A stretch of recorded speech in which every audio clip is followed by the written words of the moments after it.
Welcome to our Chapter 16 lecture. In this lecture, I cover only a select number of diseases from Chapter 16. You should only read those corresponding sections of your textbook. Only focus on the diseases and organisms that are covered in this lecture for Chapter 16. Maculopapular rashes, they contain visible signs of flat red bumps that spread over all or parts of the skin. A few common examples include measles, rubella, Fifth's disease, roseola, and scarlet fever. We will cover each of these over the next couple of slides. Measles, which is called rubeola, is a highly communicable maculopapular rash disease. It is highly communicable, and humans are the only reservoir. There's a highly effective vaccine, which was created in the 1960s. However, there are still many areas of the world that don't have reliable access to vaccines such as this one. Therefore, there are many people infected with measles worldwide every year. In 2015, there were approximately 370 people each day who died from measles worldwide. Also in 2015, it was estimated that 85% of the world's children received at least one dose of measles vaccine, which is up from previous years. So, good vaccination, but still infections. Of those infected, 1 to 2 people out of 1,000 will die. Some individuals will develop a disease known as subacute sclerosing panencephalitis, which is a progressive, debilitating disorder with neurological impacts. Measles is commonly diagnosed through clinical symptoms, including the presence of Koplik spots, which occur on the inside of the cheek. These appear on day 3 and they last for a short while, so they can be easily missed. You can also do serology tests to include ELISA to test for the presence of IgM to measles antigen. The reason we look for IgM is because high levels would indicate active infection. In terms of prevention, there's a highly effective vaccine, which we spoke of earlier. This is often included in a vaccine series given to children known as MMR or MMRV. This is a combination vaccine that covers measles, mumps, rubella, and sometimes also includes the varicella vaccine. Rubella is commonly known as German measles. This is a relatively minor rash disease with few complications in a healthy child or adult.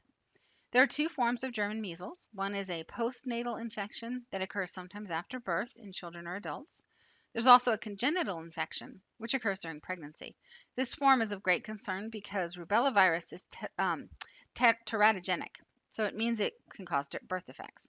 The level of fetal injury depends on the stage of pregnancy at which the mother was infected with German measles. A mother can transmit this virus to the fetus even if herself she's asymptomatic. This is one reason why women who are planning to get pregnant will often have their rubella titer checked by their physician to ensure that they are still immune and do not need a booster vaccine. Rubella is endemic in many areas of the world. It's spread through contact with respiratory secretions and urine. So while urine seems like a strange way to spread disease, it is of great concern for healthcare workers who may come in contact with patients' urine during patient care. The virus is shed up to a week after the appearance of the rash, a time where many individuals may feel well enough to go move around and interact with the population. However, compared to regular measles, German measles is only moderately communicable, typically passes to individuals who are in close contact, either personally by living in the same household or just close contact. Due to the effective vaccine, it's well controlled in the United States with fewer than 10 cases reported in each of the last several years. Fifth's disease is caused by parvovirus.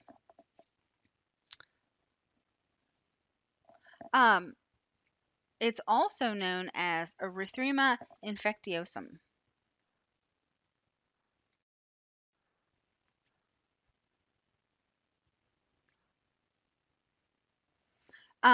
This maculopapular rash disease, it's got a characteristic appearance of large red blotches on the cheek, and it's also known as slap cheek rash. This is a relatively mild disease, and it typically self-resolves over time. This is the 5th of the diseases that are recognized by doctors to cause rashes in children, so thus the name Fifth's disease. Diseases 1 through 4 include scarlet fever, measles, rubella, and a childhood rash known as Fourth disease. This disease is typically diagnosed by clinical presentation and the presence of that slap cheek rash. This usually presents on children as opposed to adults, and you can also rule out the presence of IgM to German measles to make sure you don't have that. There's no vaccine, and as we mentioned, it typically is allowed to resolve on its own. There's a disease known as sixth disease or roseola. For this disease, you end up with several days of a very high fever, and on that fourth day, the fever typically breaks and a rash appears. Only some people will develop a rash. It's common in young children and babies, and the most dangerous aspect of this is the fever itself. About 10 or 15% of young children are prone to febrile seizures, which are convulsions caused by the presence of a high fever. Most of these children will outgrow febrile seizures, but if they have such a tendency, it can be dangerous for them to undergo several days of a high fever. In these children, keeping the fever down is the most important aspect of allowing for a smooth recovery. Roseola is caused by human herpes virus 6 and sometimes human herpes virus 7. Of course, we know that herpes viruses stay with the infected person for the rest of their lives, and the same is true in this case. Occasionally, this can reactivate in childhood or adulthood. But when it reactivates, it causes symptoms that are a little bit similar to mononucleosis. It's thought that 100% of the US population is infected with this virus by adulthood or close to it. There's no treatment and no vaccine. Scarlet fever is a disease that develops in some individuals after a respiratory infection with Streptococcus pyogenes. In this case, we're referring to the upper respiratory tract of nose and throat. This does not occur after every strep throat infection, but only in cases where that particular Strep pyogenes strain contains an additional toxin known as an erythrogenic exotoxin. This results in a rash across the body and the appearance of something known as a strawberry tongue. This can be fatal, but with the advent of antibiotics, it's not as fatal, of course, in the US. Before antibiotics, scarlet fever was a major cause of death worldwide.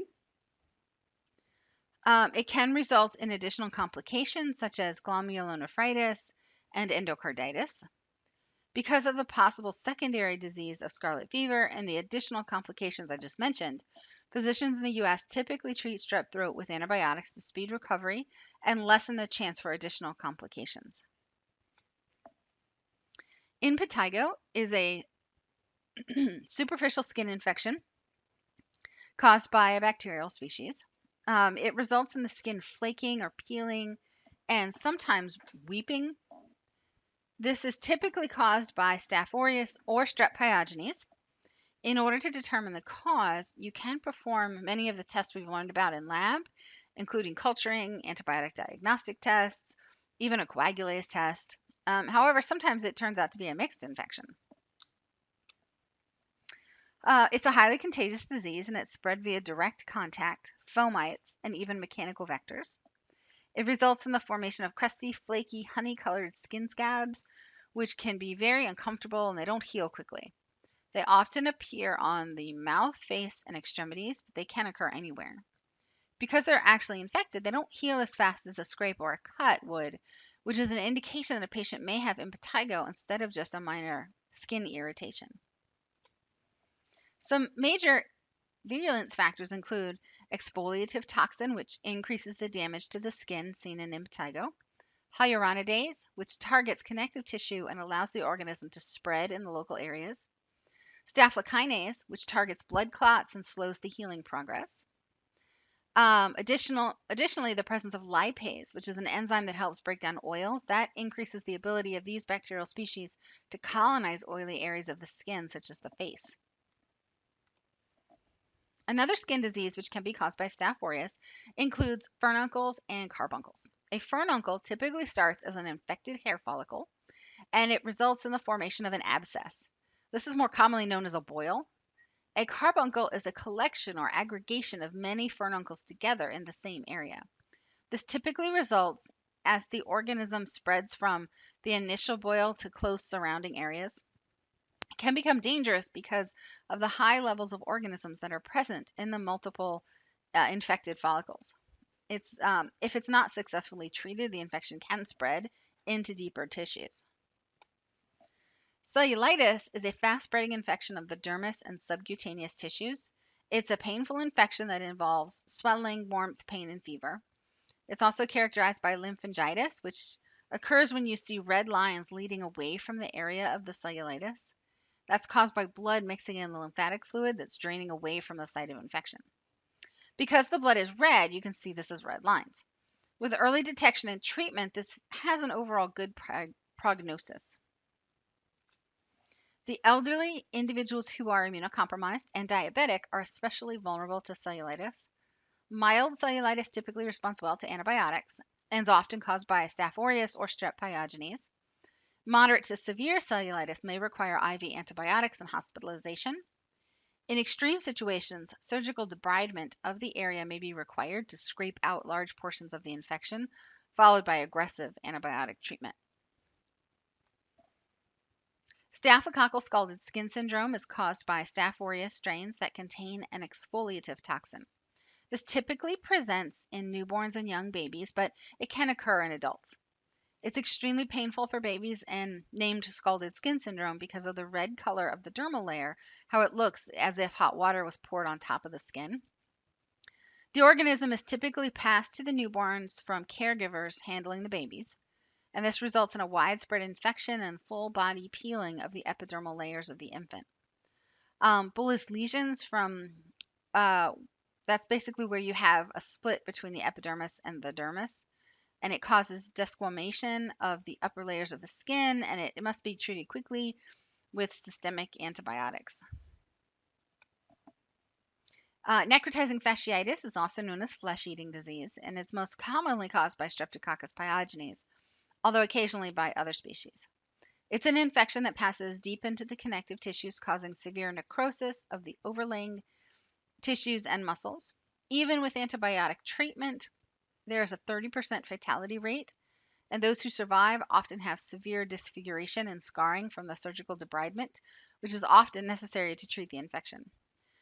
This often starts from a small scrape or a nick, perhaps from gardening or even catching your finger in a suitcase zipper.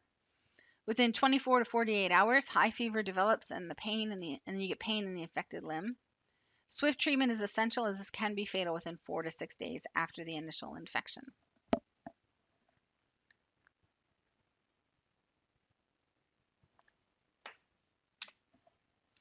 This next section covers pustular rash diseases. We'll start with chickenpox and smallpox. We're already familiar with these diseases from earlier in the course. They're caused by different viruses and they're not related, even though they both contain pox in their name. They do share similarity in that they cause a pustular rash disease. Smallpox is more severe and life-threatening, resulting in severe scarring for those who survive. It was declared eradicated in the 1970s. This image shows a famous image of a woman with smallpox from the 1970s. Chickenpox, of course, is still present worldwide. The incubation time for chickenpox is approximately 10 to 20 days. Because of the long incubation time, people often don't know where they were initially infected. It results in a pustular rash on the scalp, face, and trunk, which then radiates to the extremities. The pus-filled vesicles are often itchy and, when present on children, often hard to resist scratching. In these instances, secondary bacterial infections are possible.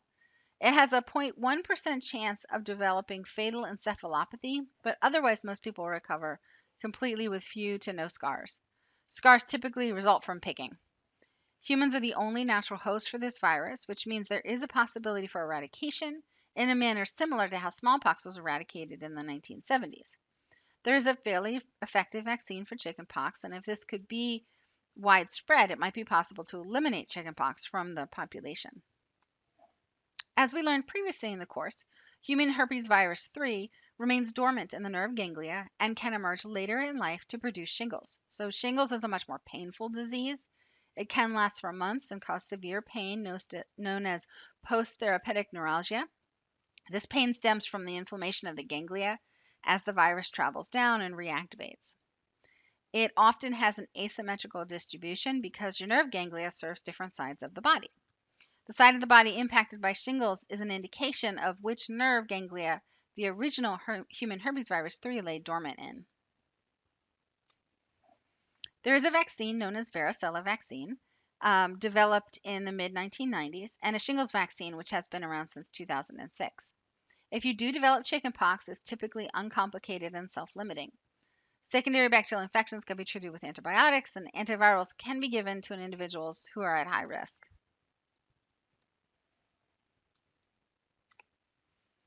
Another skin disorder includes warts. These are caused by human papillomaviruses and appear as small, rough growths on the skin. Most warts are irritating but harmless. They are a result of a viral infection. They are contagious through direct contact or indirectly through contaminated surfaces such as a gym shower or poorly sanitized hotel bathroom. Broken skin is more susceptible to viral infection. This is typical for individuals who bite the skin around their nails and pull at cuticles. The top image shows a common wart found often on fingers, and the bottom image is of a plantar's wart. These occur on the soles of the feet. They are often painful because they're shaped like an inverted cone, so each time a person steps, they feel that pointy pressure. If you notice the black dot within the plantar's wart, that's another indication that the wart is viral. The viral infection causes the wart to become partially vascularized, and the black dot is dried blood from the damaged tissue. There are over 150 strains of human papillomavirus, only 25 of which are sexually transmitted, 25% of which are sexually transmitted. Most human papillomaviruses have no clinical symptoms or they form benign, non-cancerous growths. 70% of HPV infections are often self-resolving, while 30% stay for the life of the individual. Genital infections with some HPV types can cause genital warts, while others are linked to the development of cervical and penile cancers. There is a vaccine that specifically targets human papillomavirus 6, 11, 16, and 18. These cause the majority of cervical cancers. There are more sexually transmitted strains than just these, but so the vaccine does not prevent all HPV infections. The goal of the vaccine is to lessen the risk of cervical cancer. Conjunctivitis is an inflammation of the conjunctiva of the eye. It can be caused by a variety of bacterial species and viruses. It can also be vertically transmitted from mother to child during birth. Two of the most common bacterial causes of vertical transmission are Chlamydia trachomatis and Neisseria gonorrhea. Antibiotics are effective for bacterial conjunctivitis, but not for viral conjunctivitis. It is often easy by symptoms to tell which type you have. Most bacterial eye infections produce a milky, sticky discharge, while viral conjunctivitis typically produces a clear, watery exudate from the eye. Another eye disease caused by Chlamydia trachomatis is trachoma. So during an infection, the eyelashes will begin to curl inwards and scratch the cornea repeatedly. Repeated infections result in scarring that can lead to blindness. In fact, this is the leading cause of preventable blindness of infectious origin, according to the Centers for Disease Control. Antibiotics are effective for treatment, and in order to decrease the risk of blindness, repeated infections should be avoided. Keratitis is caused by Acanthamoeba, and it results in inflammation of the cornea. This is an amoeba infection becoming more common in individuals who wear contact lenses and who practice poor contact lens hygiene. This organism can be found in tap water and fresh water. Individuals who rinse their contacts in water or other non-sterile solutions are at higher risk. The infection can lead to corneal destruction and blindness over time.